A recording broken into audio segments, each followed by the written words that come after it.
Welcome to this special webinar. My name is Dr. Stephen Sussman. I am a professor of public administration in the Andreas School of Business at Barry University in Miami. And as of next week, I'll be a visiting scholar at the Sfat Academic College in Sfat, Israel. And I'm co-founder of the Palm Beach Center for Democracy and Policy Research. Dr. Luis Fleischman and I, along with a team of dedicated colleagues, established the center as an outlet for the marketplace of ideas. And when I'm letting people in at the same time. The Palm Beach Center for Democracy and Policy Research is a nonpartisan public policy organization, a research center, and a think tank. We are a gathering of scholars, experts, and community stakeholders engaged in research and dialogue in an effort to create practical policy recommendations to current local, national, and international challenges. Therefore, the center encourages discussion and research from multiple perspectives. We believe that good policy is the result of reasonable dialogue and healthy debate. We believe in the marketplace of ideas. Thus, through publishing balanced articles and community engagement, the center aspires to provide a platform for critical thinking, analysis, and ideas to confront challenges that affect our world. Our core values of diversity, balance, and community define us and set us apart from other organizations. As an organization, we value diverse voices and views and see it as a means to create a healthy debate. The center provides a balanced platform where civilized communication, exchange of ideas, and inclusion prevail over party politics and dogmatic views. Our objective is to be a community and place of gathering for academics, professionals, elected officials, decision makers, and civil society groups and leaders. So please visit our website at palmbeachdemocracy.org. On the site, you'll find links to our past webinars. Recent webinars include a program on cryptocurrency and its connection to foreign policy, academic scholarship versus ideology, the intersection of national security and the Florida tech ecosystem, analysis of the Middle East peace process, civil responses to Russia's war on Ukraine, and many more. We are a 501c3 nonprofit. On our website, you'll find a donation button, and we just collect money really for our website. We want a professional website, and we have one. Through your generous donations, we're able to continue to bring important and timely programs and articles. Today, the Palm Beach Center for Democracy and Policy Research presents another compelling and most definitely a timely webinar, Understanding Dobbs versus Jackson Women's Health Organization, the landmark case that overturned Roe v. Wade and Planned Parenthood versus Casey. We are so fortunate Professor Martin Sweet has agreed to provide his insight. After Professor Sweet's remarks, Professor Joel Levin will provide a short commentary and perspective. I will introduce Professor Levin after Professor Sweet's remarks. During Professor Sweet's talk, you can write your question in the chat box. You can also email me at Stephen with a PH at palmbeachdemocracy.org, or when we are ready for questions, you can raise your hand virtually or otherwise. Academically, tonight's webinar connects to my academic home. I wrote my dissertation many years ago on US Supreme Court voting behavior in the religion cases. While Roe, Casey, and Dobbs are not considered religion cases, many pro-life Christians base their pro-life opinion on religious grounds, noting that Roe versus Wade violated their beliefs. The US Conference of Catholic Bishops wrote, "The legacy of Roe is virtually incalculable. In its wake, it has left death and sorrow and turmoil. Millions of lives have been destroyed before birth and even during the very process of being born, unquote. On the other side of the coin, today I attended a webinar sponsored by the Jewish Federations of North America, where a rabbi and other Jewish professionals noted that the Dobbs decision could lead to a violation of Jewish law if a state enacts a total ban on abortion. The Orthodox Union, an organization that represents the Orthodox Jewish community, said that they are unable to either mourn or celebrate this decision overturning Roe. Quote, "We cannot support absolute bans on abortion at any time or any point in a pregnancy that would not allow access to abortion in life-saving situations," unquote. That's an Orthodox group. As such, one can ask, does religion play a role? And if so, can there be a balance? There is no doubt that the public attitude and opinion on abortion are complex. Perhaps the real question is, what is the role of the Supreme Court? Is abortion access something that should be decided by the court or by the states and by Congress? Certainly, the majority on the Roberts Court believe that it is not the role of the court to decide. Professor Martin Sweet teaches political science at Purdue University and is the CEO and founder of, another one joining, and founder of Citizen Congress, a bipartisan technology and civic education firm. He earned his Ph.D. from the University of Wisconsin at Madison, a J.D. from the University of Minnesota Law School. Professor Sweet has previously been on the faculty staff or a visiting professor at Georgetown, Northwestern, the University of Haifa, FAU, where he worked at the Honors College. Professor Sweet was the national director of Jewish outreach for the Rubio for President campaign in 2016. His book, Merely Judgment: Ignoring, Evading, and Trumping the Supreme Court, published by the University of Virginia Press, examines the cases of affirmative action, hate speech, flag burning, school prayer, and legislative vetoes. Professor Sweet was the 2005 co-winner of the American Political Sciences Corwin Prize for the nation's best doctoral dissertation in the area of public law. Professor Sweet has been interviewed for his political analysis and insight numerous times by The Hill, by the Miami Herald, the Palm Beach Post, South Florida Sun Sentinel, Orlando Sentinel, as well as the LA Times, New York Times, and the Washington Post. And he has also been an invited speaker and panel moderator for national and local educational, civic, political, and religious organizations. And finally, on a personal note, I first met Professor Sweet in the early 2000s when we served on a panel at a political science conference. A few years later, we reconnected when we met at a local synagogue in Palm Beach Gardens, Florida. I consider Martin and his wife Anat my friends. Martin, welcome. The floor is yours. Thank you, Stephen. That was excellent. I appreciate your kind words, and it is nice to be back among friends and back here in Florida for a little bit.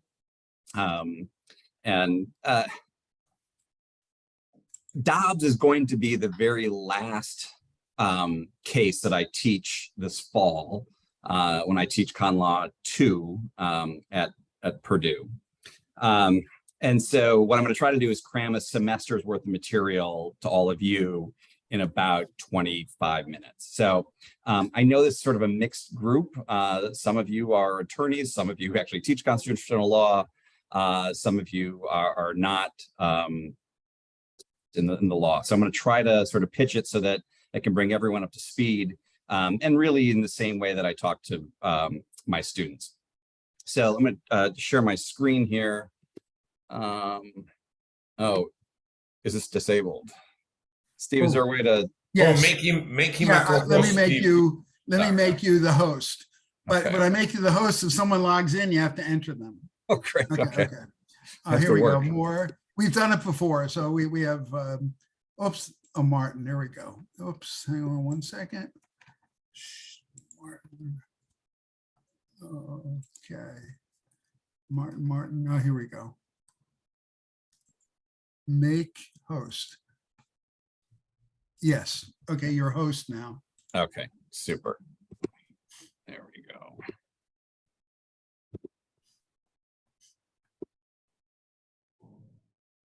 Okay. So the first thing to understand about Dobbs, before we can sort of get grabbing it, is just to really understand what our Constitution is and what it is not.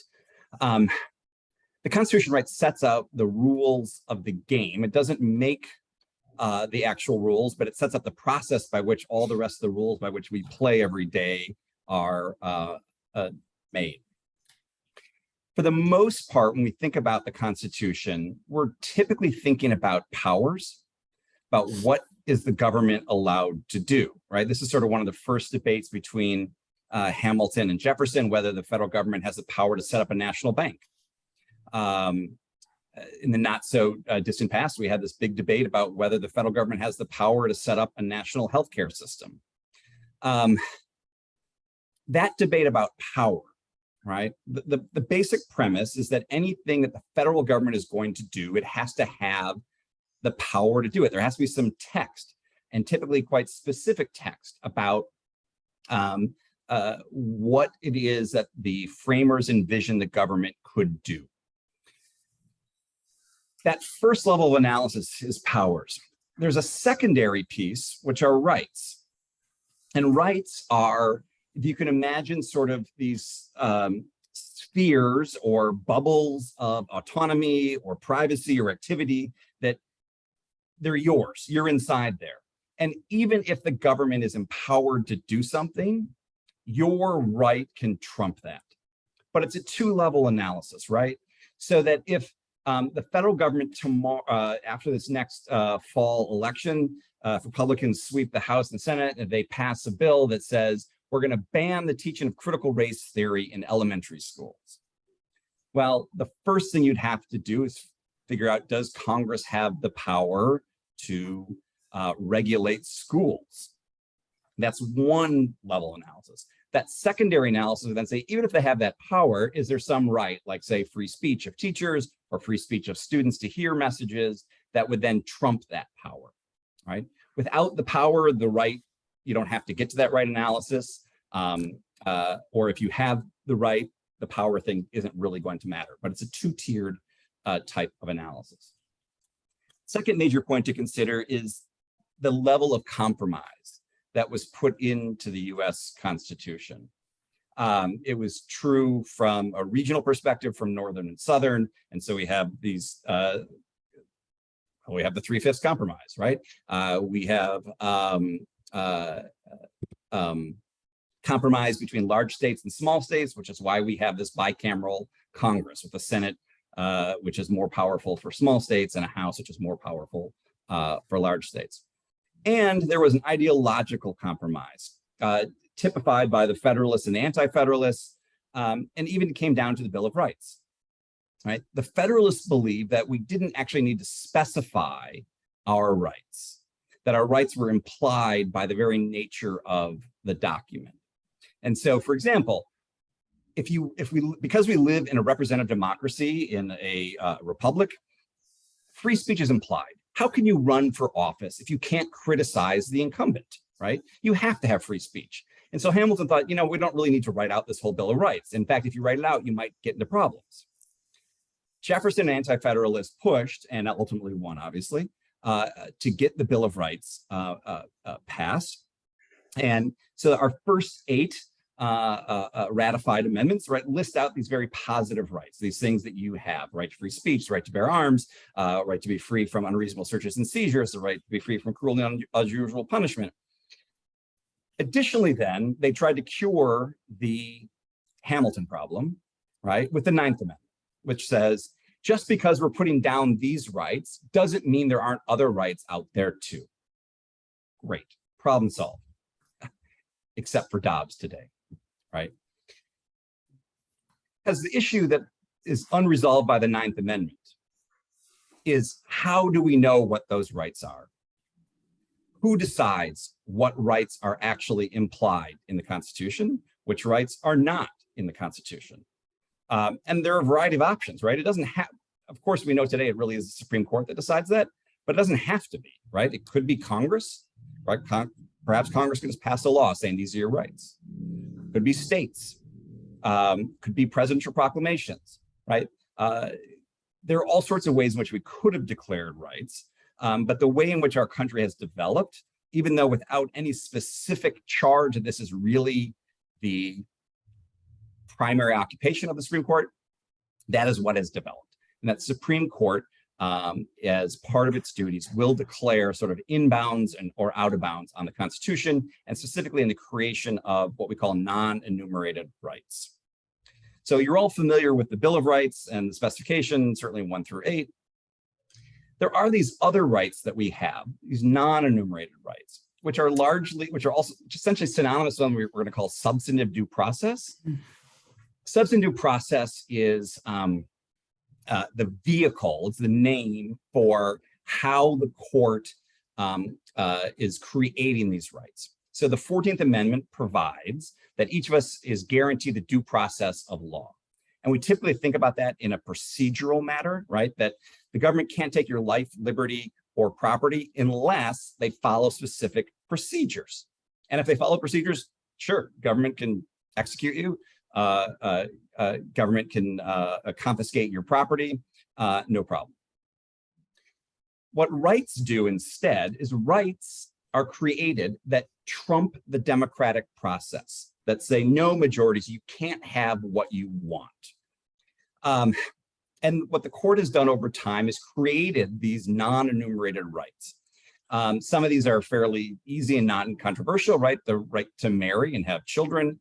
Some of these are somewhat peculiar, right? The right to choose a private school, right? There was a state which had forced everyone to go to public school, and parents sued and said, no, we got to send your kids to private school. The court said, yes, you can do that. State banned the teaching of German language. Parents sued. No, you have the right to teach and learn a foreign language, right? There's something called the right to travel. There's freedom of association. Now, the right to travel doesn't technically come from the 14th Amendment's due process clause. It actually comes from what's called the Privileges and Immunities Clause. And the freedom of association actually is sort of implied by the First Amendment. The right to vote is not specified anywhere in the Constitution. It is specified that you cannot interfere with the right to vote on the basis of race, cannot interfere the right to vote on the basis of gender, on the basis of age of 18 and up. But there's no actual right to vote on its own, right? These are things that are sort of implied by the document. The Supreme Court has said no as well. They've said, no, there's no right to education. There's no right to assisted suicide. And the court previously has said, you do have a right. In 1905, the court in a case called Lochner said, you have the right to contract. New York had passed a law saying bakers could only work 80 hours a week, right? New York was concerned that recent immigrants to the country were being abused by industry. And so they passed a series of maximum hour piece of legislation. Well, individual students said, hey, I want to work 85 hours. That's up to me. I should be able to choose to do that. And so the Supreme Court said, yeah, you're right. You're a holistic individual. You're autonomous. And if you have the right to contract. That right stayed in place from 1905 until about 1937, sort of post New Deal legislation. Well, it was New Deal legislation, but post the switch in time that saved 9, it's a change in the Supreme Court. And the Supreme Court upheld a minimum wage piece of legislation.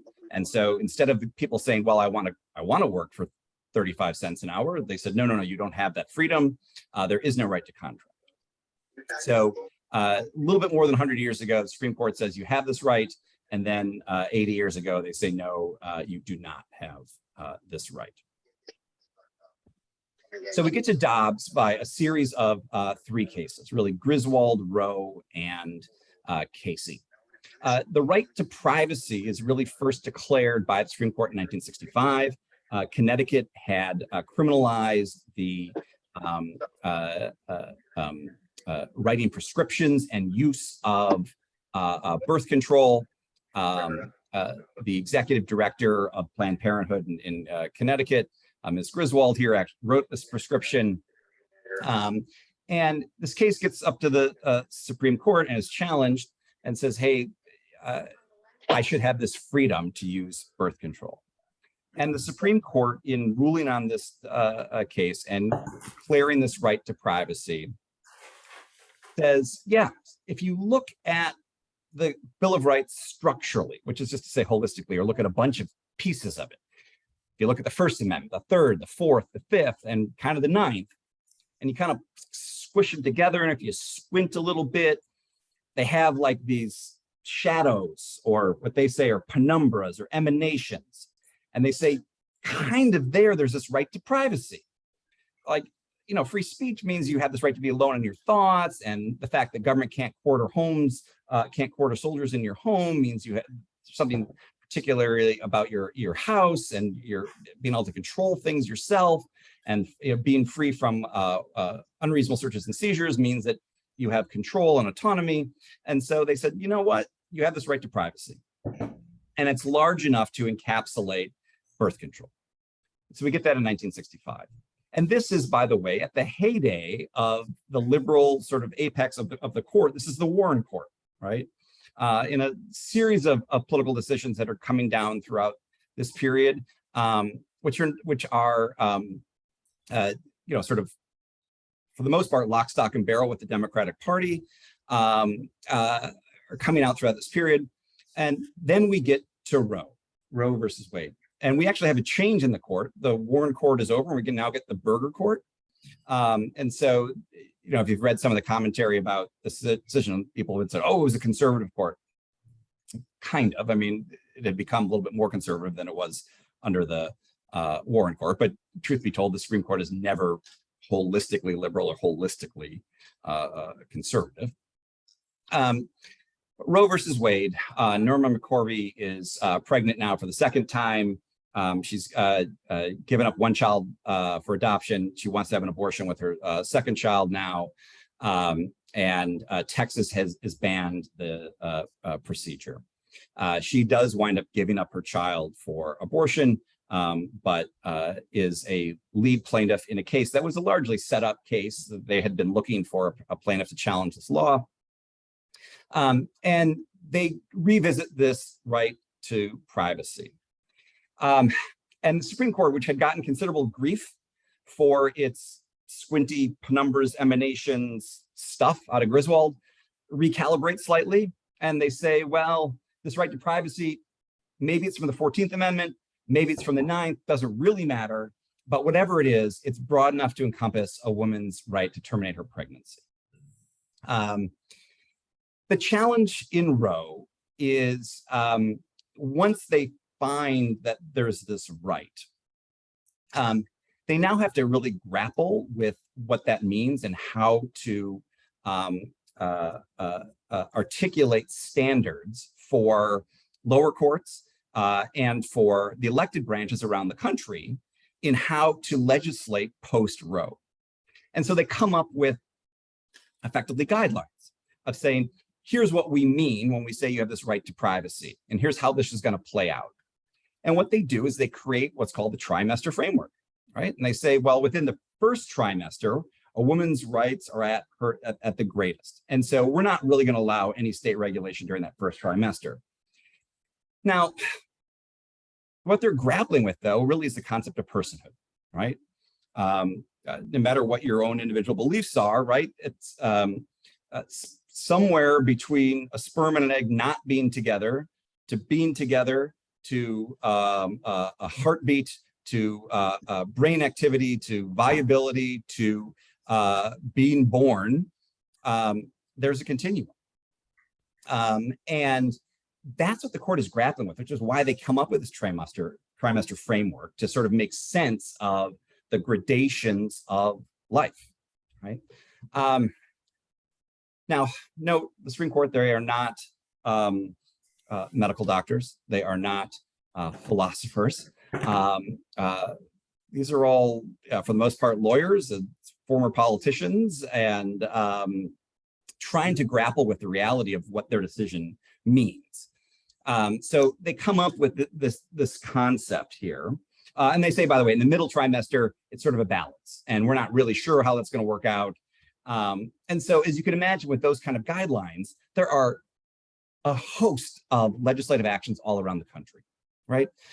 States are tinkering. They are moving the dates around of when they're trying to ban abortions, or they are asking spouses to, asking women to get spousal consent, or children to get parental consent, or they're making women watch ultrasounds, or have waiting periods.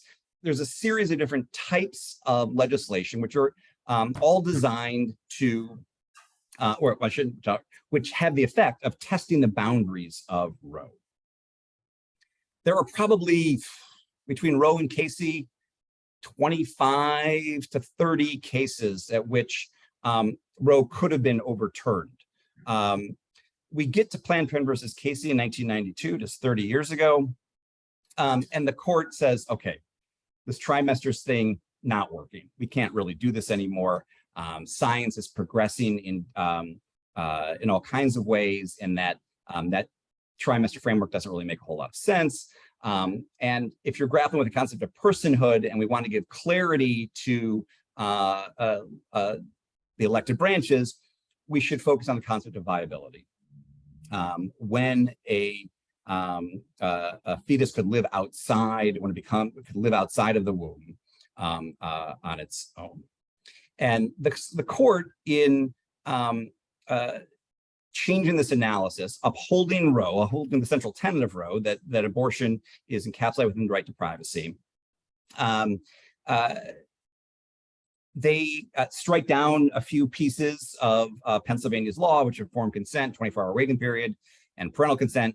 They struck down the spousal notification provision. But Casey was this kind of weird vote grouping. You had three justices sort of in the middle, right? O'Connor, Kennedy, and Souter, who took this position. You had a couple liberals, Stevens and Blackmun, who wanted to strike down all of Pennsylvania's restrictions. And Blackmun, who thought, this is silly, we should just keep Roe intact. I don't know why you're messing with this new stuff. And then you had Rehnquist, White, Scalia, and Thomas in dissent. And it's pretty amazing if you go back, as I just did, to go read the dissent in Casey. The dissent in Casey is basically the Dobbs majority decision. It reads almost exactly the same kind of way. One note here is that in Scalia dissents separately as well to write his own opinion, as he often did. And he does have this little line in there about the imperial judiciary lives, right? And this is the conservative position here, articulated quite briefly there, that when the court is in the business of declaring rights, out of what, right? Why is privacy there? Why is education not there? Why is the right to travel there? Why is the right to healthcare not there? In Scalia's view, in the conservative view, that is an imperial judiciary. It is a judiciary substituting its own policy preferences for that of any elected branch around the country, saying, no, you cannot do these things. We are declaring that you have this right, which means by having this right, your power doesn't matter, right? We're going to create the sphere of inviolability. And now we get to Dobbs. Dobbs, as you know, overturns Roe and overturns Casey. Dobbs is both unique and kind of routine. It certainly is unique in that the opinion was leaked ahead of time. It is fairly unique in that, like West Coast Hotel versus Parish, it's the second time the court has said, yeah, you have a right. Oh, no, never mind. Now you don't have that right, right? Sort of the rehashing of Lochner. But in essence, it's also fairly routine. Again, that when you read Dobbs, it's the dissent in Casey 30 years ago. They told you what they were going to do, and they got the votes to do it, right? The majority in this decision is, this gets reported in kind of different ways, whether it's 6-3 or 5-4. Officially, it is a 6-3 decision, but Roberts is clearly an outsider on this in the majority here. Alito, Thomas, Gorsuch, Kavanaugh, and Barrett with Alito writing the majority opinion. Thomas, Roberts, and Kavanaugh each offer a concurrence, each of which is pretty important. And then Breyer, Kagan, and Sotomayor are our dissenters. The majority opinion, just like Casey's dissent, says, hey, there's a test for determining whether a right is in the Constitution or whether it's not the Constitution. And that test is this thing that you're describing, this right to education or healthcare or the right to marry or the right to vote or whatever it is you're trying to declare, is it implicit in the concept of ordered liberty, or is it deeply rooted in the history and traditions of America, right? And the Alito's position and the majority's position is no, it's not, right? Abortion had been illegal for the better part of 200 years in this country. And so you can't say it was deeply rooted or was implicit in the concept of ordered liberty. We had ordered liberty without it. And so it fails that test. That's the legal justification for the majority here. The majority is also crystal clear to say they are not making a broadside attack on substantive due process, on the creation of non-enumerated rights. They go through great lengths to say privacy is still there, just not abortion. The right to sodomy is okay. The right to same-sex marriage is okay. And in addition to all those other rights which I had listed out before, sodomy and same-sex marriage came after that in sort of my chronology of things, which is why I left them off that list. So for the majority here, this is the end of abortion imperialism, right? This would clearly be a decision with which Scalia would have agreed. Thomas takes a further right tack than the rest of the court, as he often does, and he says, "Hey, man, you're right? For sure, this is not implicit in the concept of ordered liberty, but neither are all these other things either. And so we ought to re-examine all the substantive due process, right?" And so he says, you know what, this imperial judiciary is still living on, but it's living on in privacy for birth control. It's living on in same-sex marriage. It's living on for sodomy. This is a great start, folks, but let's keep going, right? And that's the Thomas position. Roberts, Chief Justice, is what I would call an institutionalist, right? He is someone who models himself after not our first Chief Justice, but our first great Chief Justice, John Marshall, who someone always has his eye on protecting the power and legitimacy of the court. Roberts takes also what is sort of a more minimalist tact here and says, okay, we can uphold this law. Mississippi law had a 15-week ban on abortion. You couldn't have an abortion after 15 weeks, right? As opposed to viability rate, which was somewhere around 20, 21, 22 weeks. And he says, but what I would have done is I would have upheld Roe and Casey, at least the central premise of those decisions, but I would have upheld the law as well, right? And his position really is, well, maybe viability doesn't make sense, and that's really just a judicially created an arbitrary standard.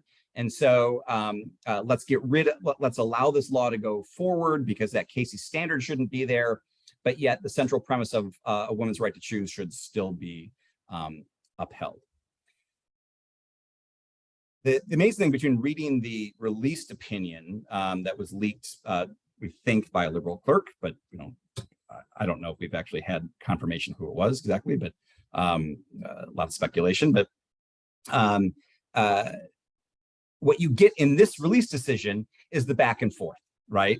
And the majority goes after Roberts like I've never seen a court go after the Chief Justice. And they basically say, you're an idiot. You're creating new judicial standards, and you've criticized that judicial standards are unconstitutional and arbitrary. You can't have it both ways, Roberts. This is just, you're being silly. They don't talk at all really about Thomas's concurrence or the Kavanaugh concurrence. The Kavanaugh concurrence is important for, I think, one particular reason. He again makes these claims that this is not a broadside attack on substantive process, on non-enumerated rights. He also puts out there, though, and this is just sort of a marker for the elected branch, it says, hey, if you try to punish women for crossing state lines to receive an abortion, I'll vote to strike that law down as violating the right to travel, right? Now, remember, the right to travel technically comes from the Privileges and Immunities Clause, but it's the same premise of creating non-enumerated rights. And so Kavanaugh's position here is, hey, not only am I telling you this is not a broadside attack on non-enumerated rights, I'm actually going to use a non-enumerated right to give you the motivation of why you shouldn't be punishing women. Now, remember, we do have something called the Mann Act, right, which is this law which says you can't take people across state lines for immoral purposes, and that which has actually been upheld all the time. It doesn't violate the right to travel. So it's a little unclear whether Kavanaugh would actually be successful in his striking down any laws, but it was a marker that he put out there.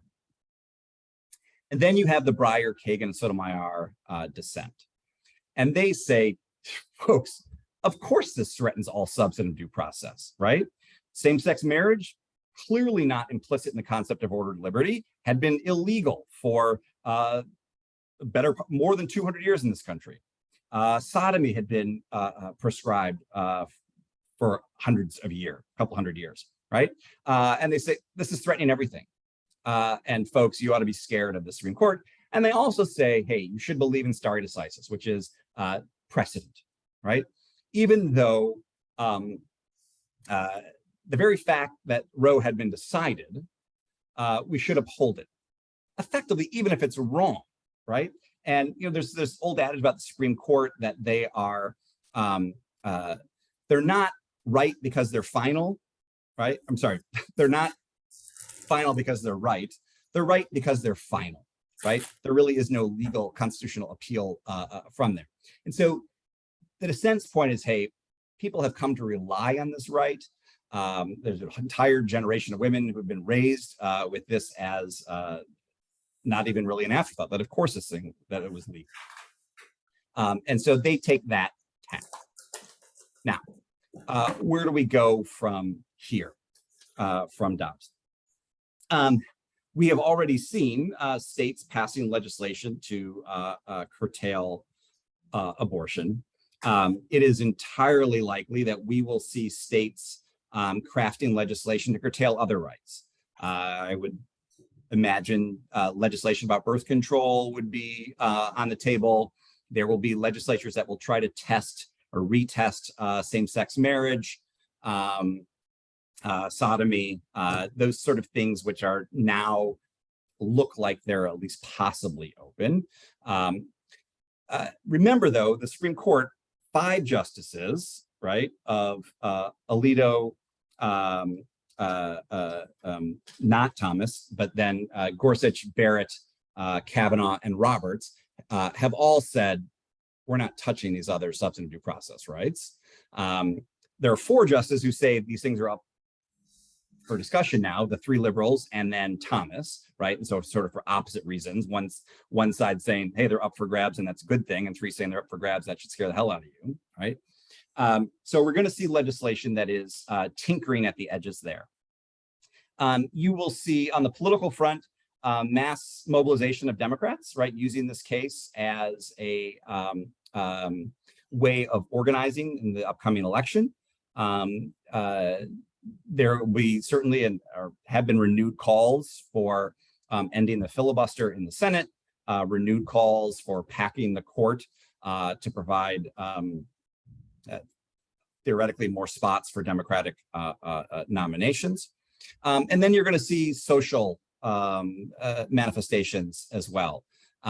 You're seeing corporations, universities, which will be lobbying state legislatures of saying, hey, don't react too harsh to this decision, because if you do, you're going to hurt us or your crown jewels in the state. And so we may leave your state if you enact draconian legislation. And then you're already seeing grappling with employer benefits and sort of trying to navigate this balance between equality, right? Of how do you treat people who are pregnant versus not being accused of aiding and abetting in a crime, right? And so if it's illegal in your state, but you give money to your employees to travel out of state in for benefits. So we're going to have to wrangle with all of those sort of things. This case is different than in my scholarship. The book that I wrote, Merely Judgment, was about what happens after the Supreme Court decides cases to non-litigants around the country. Although what I was primarily looking at was when the Supreme Courts found laws unconstitutional, right? When they said, no, affirmative action is unconstitutional, flag burning statutes are unconstitutional, legislative veto statutes are unconstitutional, school prayer is unconstitutional. This is different, right? Here, the court is saying, yeah, this thing is constitutional. So it's a different kind of analysis than I've seen, and that if you would read my book, you'd get a different tact on those cases. But the similarities that you will see ramifications from this case in both legal circles, political circles, and social circles. So I would be happy to entertain questions or statements in the form of a question or the guise of a question, whichever you prefer. But I'll just end it there. Martin, thank you so much. Martin, thank you. It was excellent. Can you give me, I think I could give it back to myself. Oh, you gave it back to me, I think. Maybe not. But anyway, Martin, thank you so much. And you got into the weeds, which was terrific. I made 1,000 notes. So somewhere along the line, I'll ask my questions too. But before we get to audience questions, I wanted to give Joel Levin an opportunity to say a few words, maybe tie it together. So let me just introduce Joel for those who don't know Joel. Joel is one of our board members, and forgive me for saying this, Joel, a superstar in his writing, the number of articles he writes for our center. He's terrific, a prolific writer, and a philosopher. He has an MA from the University of Chicago, a JD from BU, and a Doctor of Philosophy from Oxford. And you just have to have lunch with him, as Luis and I did last week, to be in awe of his ability to rattle off the great philosophers of our time and earlier times. So I do want, and he is an author of 4 books, including a book titled How Judges Reason. So I want to turn this over for a few moments to Joel to give his account or give his thoughts. So Joel, I can't, you're muted. Okay. Okay, now I'm unmuted. Yes, yes. Okay. Well, that presentation by Professor Sweet was much better than I can do and really covers everything. So let me try for the first time in my life to be brief. just want to talk about two things, and really all I do these days is philosophy. So let me just talk two aspects from legal philosophy. One is the idea of precedent, and the other is the idea of privacy. So in all the controversy, these big concepts come up in Dobbs and people throw them around. They often mean different things. So let me just give you the real thumbnail, a minute on each. So precedent is this view that we should treat like cases alike. And its moral and political justification is just that if two people come before the same court or decision maker, we should treat them the same, whether it was 2 weeks before, 10 minutes before, or 100 years before. If there's a reason to treat them differently, that has to be stated. Otherwise, the precedent holds. It has the advantage of making things about law and not about parties or bias, and that's what should matter. It has the advantage of leading to consistency. It has the disadvantage of repeating mistakes, and what, depending on whether you like a precedent or not, you point out the consistency, or you point out that it was a mistake. Separate but equal was a mistake, so you say it's a bad precedent. Or you think abortion's bad, so you say it's a bad precedent. But it repeats the mistakes, but it doesn't treat same people alike. The other con against it, the other anti, is that our society and our concept of fairness changes over time. What we think is fair, what we think is just. Remember, the Constitution is about justice. The preamble of the Constitution said it's being established to establish justice. Just read the preamble. A more perfect union and to establish justice. Those are the two main reasons. And our notions of justice change. One hardly needs to go back to talk about all the disadvantaged groups. There's a political aspect of that, which is that our rule of law is tied to precedent. We think that you only have a rule of law if there's precedent. That's clearly false, but it is tied to democracy in the sense that if we want to change it, maybe we should have elected officials change it and not have it otherwise go up and down. So precedent is there. Precedent is not in the Constitution. For the people who say it has to be in the Constitution, whether it's Thomas or Alito, and in order to talk about precedent, tell me where precedent is in the Constitution. None of it's in the Constitution. So the second thing is privacy, which is not in the Constitution.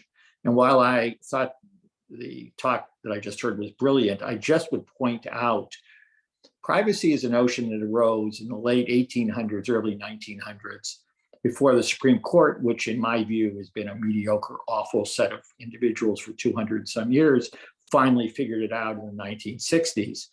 It was invented in American law by somebody named Louis Brandeis, who wrote an article called The Right to Privacy in the Harvard Law Review in the 1880s. That was the original argument. And the argument that he made, which is the argument that was then made in Griswold almost 100 years later, is that the way we think of ourselves, the autonomy we give ourselves, this is sort of straight out of ethical philosophy,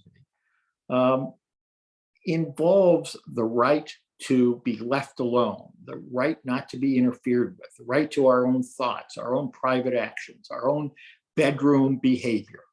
And nobody can take that away from us. And we know that that's in the Constitution because the Fourth Amendment has this right against unreasonable searches and seizures. And what is that but a privacy right? And we have the right to due process. What is that but a privacy right? And we have the right of the Ninth Amendment to all other rights. What is that but a privacy right? So Griswold finally came in the 60s, and it followed with privacy rights for gays, for gay marriage, and it was called privacy. And then people who don't like it say it's not in the Constitution and there's no precedent for it. Then I say, but there's no precedent in the Constitution, and then we're back going hither and yon. So the text isn't explicit, but the amendments are clear. And in the ethical realm, privacy is essential to autonomy. The argument that the people in Roe in the ethical literature, which is much better than the legal literature, which is trash, make is that works fine when there's a single individual. If you think the fetus is a second individual, and it's a second individual, even if it's not a second person, It's surely a second individual, as we can talk about it as a thing. In philosophical logic, we can take it as a variable that can be instantiated over some universal or existential instantiation, and we can talk about it. We can do it. It's something. It's like whether you have a book or a chair or a dog or a cat, and we give certain rights to dogs and cats. Are not human beings, or not potential human beings, or never going to be human beings. But we don't think we should stick them in a microwave just to see what the effect will be. So one thing that differentiates the abortion cases from the other privacy cases is another individual. Now, that may or may not matter to you, may not matter to anybody. It matters in the ethical literature. That's otherwise, as I have nothing to add. Brilliant predecessor talk. Oh, thank you, Joel, for those words. And I agree, Martin's talk was certainly brilliant. But we do have questions. So let me start. Jerry, unless you want to ask it, I could go ahead and read it for you, unless you can see it, Martin. Yeah, I can see it. Okay. So if you don't have the chat open on the bottom of your screen, you could open chat on the bottom. So Martin, prediction, please. Where are we headed next? Will other rights be curtailed successfully or not? Has Pandora's box been opened? So when I talk to my students about these cases, I typically talk to them about the sense of, is a decision constitutionally compelled? Or are there really sort of competing narratives? And you know, for the most part, we don't read the constitutionally compelled decisions. We don't read the 9-0 decisions. We typically focus in on this very narrow segment of cases, right? First of all, when the Supreme Court decides cases, only about 5% of their docket is involving constitutional law at all. Most of their decision is administrative law, statutory interpretation, admiralty law. They're doing all these kind of weird things, but we focus a lot on the con law kind of stuff. I think 2 points. One, I think that when the court acts, it rarely acts in far deviation from public opinion. And so, in fact, there's this adage that the court follows the election returns. So one thing to think about is, where's public opinion on abortion, right? And it's been pretty stable and pretty divided for a long period of time, with pretty cemented points of view, with not a whole lot of idea conversion, I guess. The polling on abortion really fluctuates dramatically with how the question is worded. When you talk about a woman's right to choose between a woman and her doctor, massive support. When you talk about the real reality of what the procedure involves and the details of what that would mean, support goes way down. So the question is, are other rights open? Well, I don't think so. In particular, same-sex marriage and privacy as applies to sodomy, I don't think those are going anywhere, largely because public opinion on those issues is actually gone dramatically with massive public support. It's actually one of the few issues in which all age groups, all races, gender, all arrows go in the same direction, where we've seen this big swing in support of gay rights. So I don't think these other rights are at stake, but could they be? Of course they could be, right? I mean, if you get 4 more Justice Thomases, yeah, I mean, he's telling you what he wants to do, right? But as of today, Thomas is 1 vote, and Thomas is not one for making allies. He's not one to convince others. And so I don't think it goes much further than this. That doesn't mean legislatures won't make women's lives painful along the way, or gay individuals' lives painful along the way. Just because something is decided by the court doesn't mean that elected branches can't wreak havoc on people's lives, right? In fact, that's really where the rubber meets the road, is how elected branches treat us all, and really how your local governments treat us, much less so than the Supreme Court. So if this were, yes, a secondary question, a follow-up, if this were Thomas only, if this were a court of one, yeah, all substantive due process would be at stake. Mind you, he also wants to roll the Commerce Clause back to about 1803 as well, which would make, Congress couldn't really have any power to do anything other than build roads and bridges. Thomas's views are not mainstream on the judiciary. And so I don't think we really have a lot to fear from the court directly.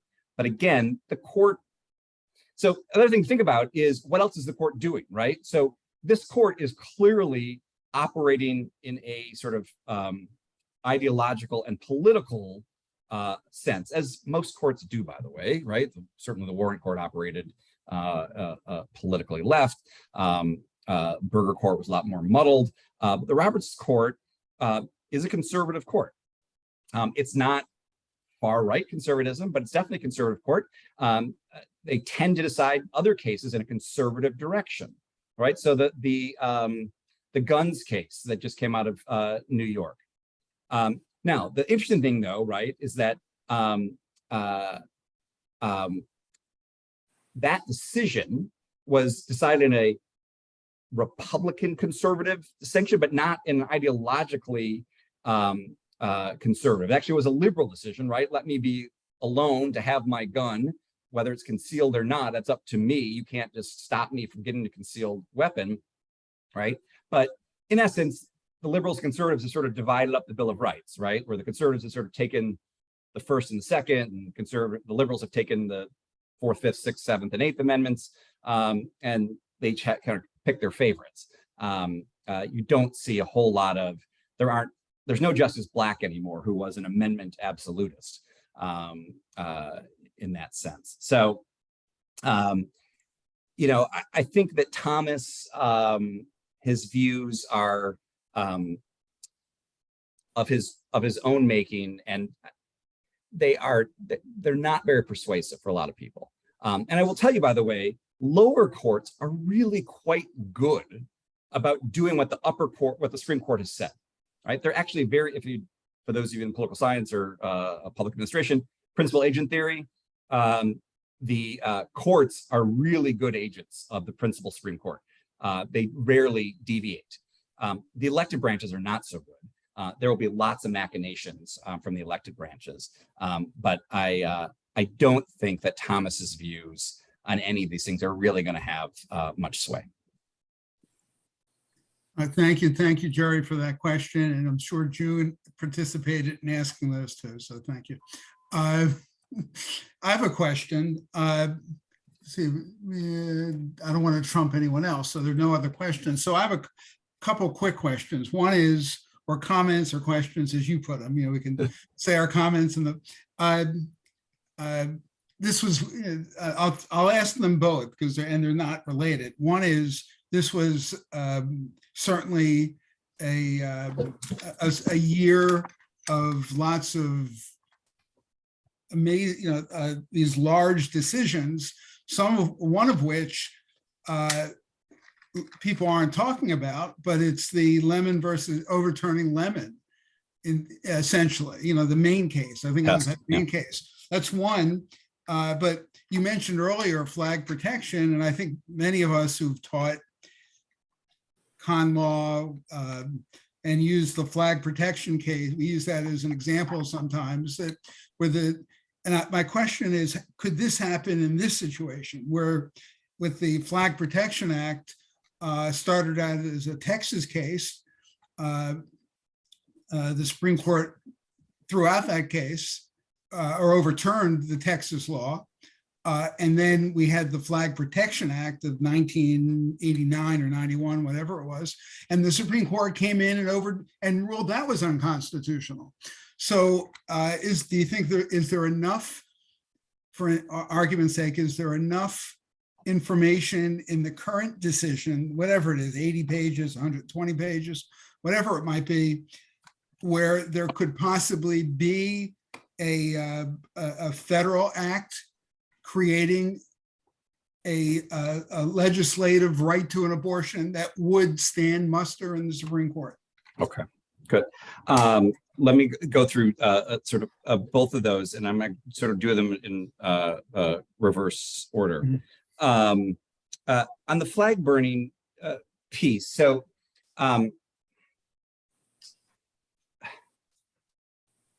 Texas started, their legislation was struck down in Texas versus Johnson, and then the federal law.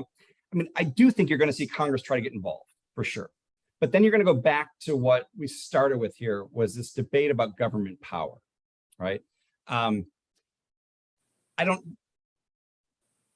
Congress could have the ability to declare rights. I mean, there's nothing banning the Congress from declaring rights, but they also are not empowered to declare rights. And so you're going to see the same debate come up again if Congress enters the fray, right? Of what power does Congress have to declare a right? What article does that come from?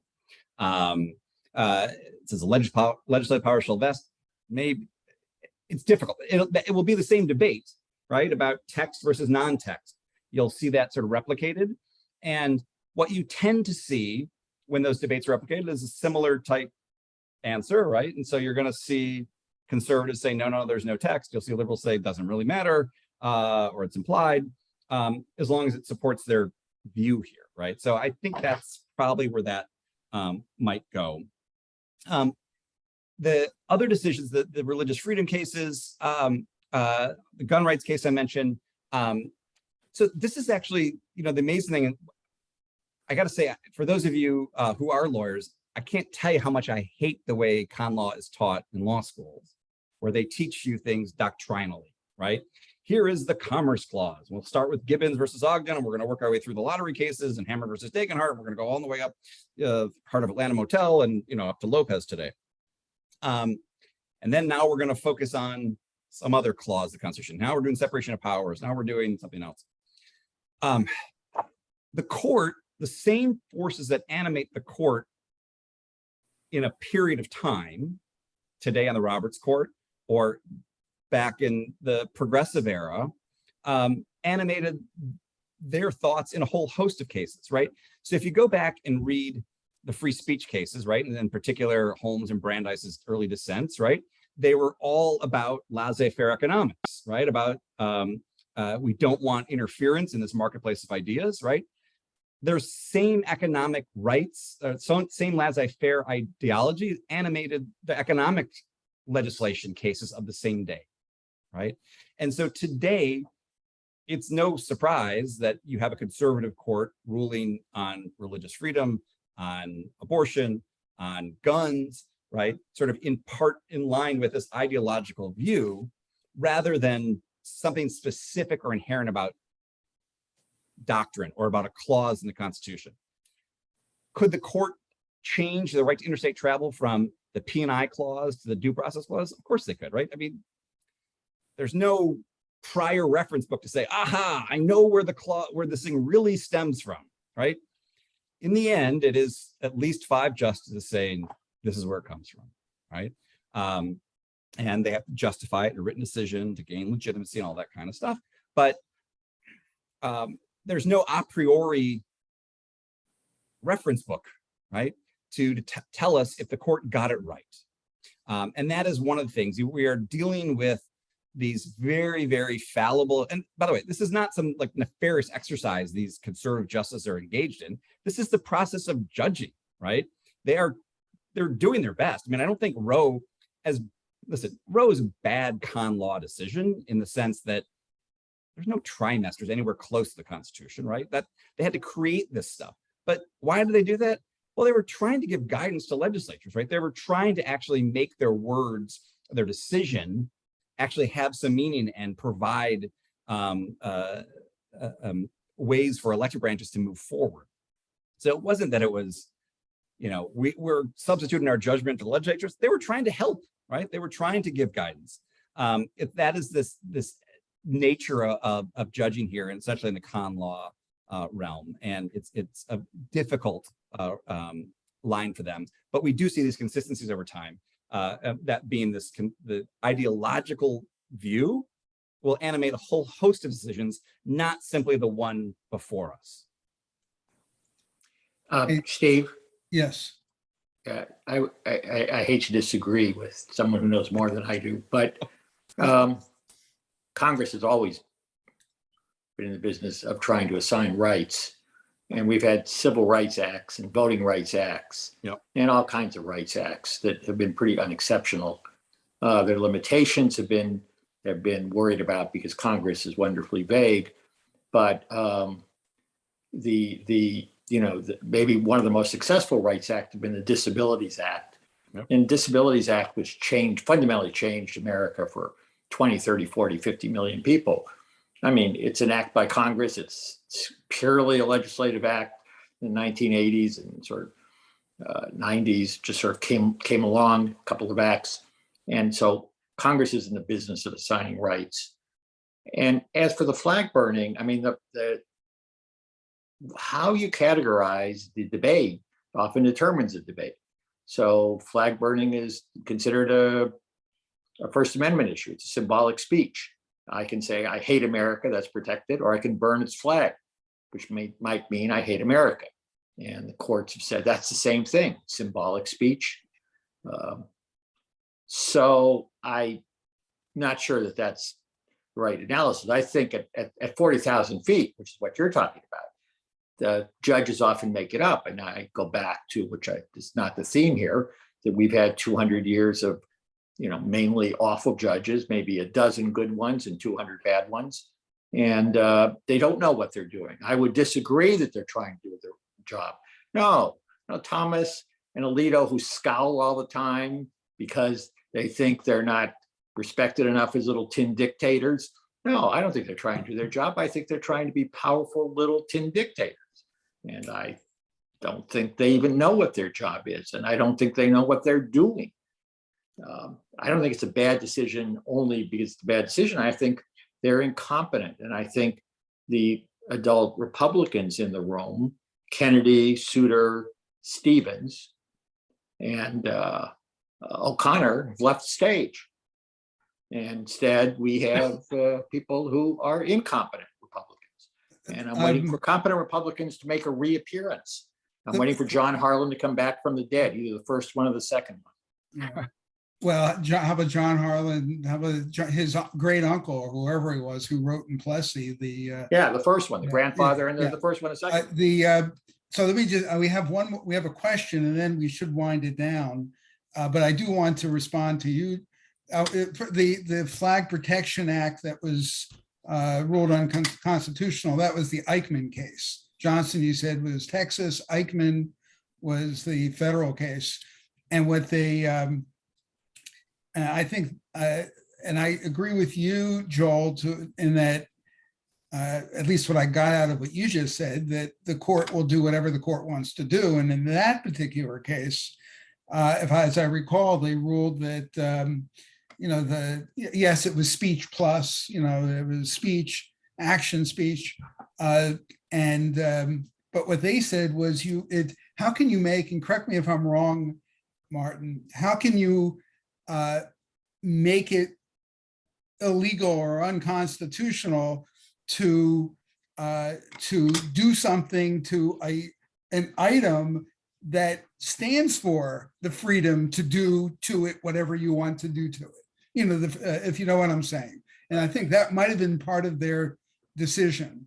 It was a venerated, the flag was a venerated item. How can you make it illegal or unconstitutional to act out on something that is supposed to stand for your freedom to act out on something?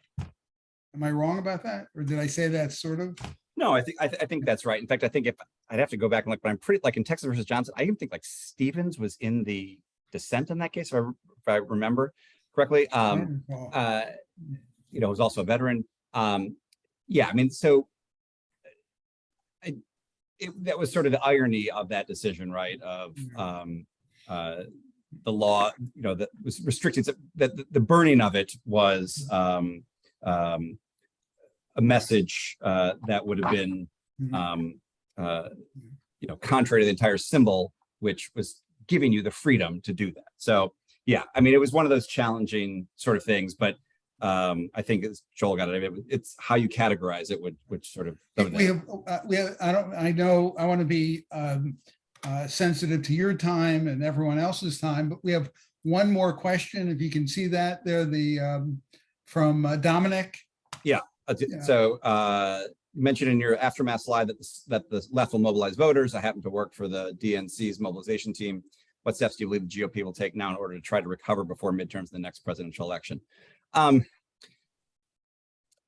What Republicans are going to do is hammer home the decision, right? Because there's nothing for Republican politicians to hide from on this decision, right? For this is a core Republican issue.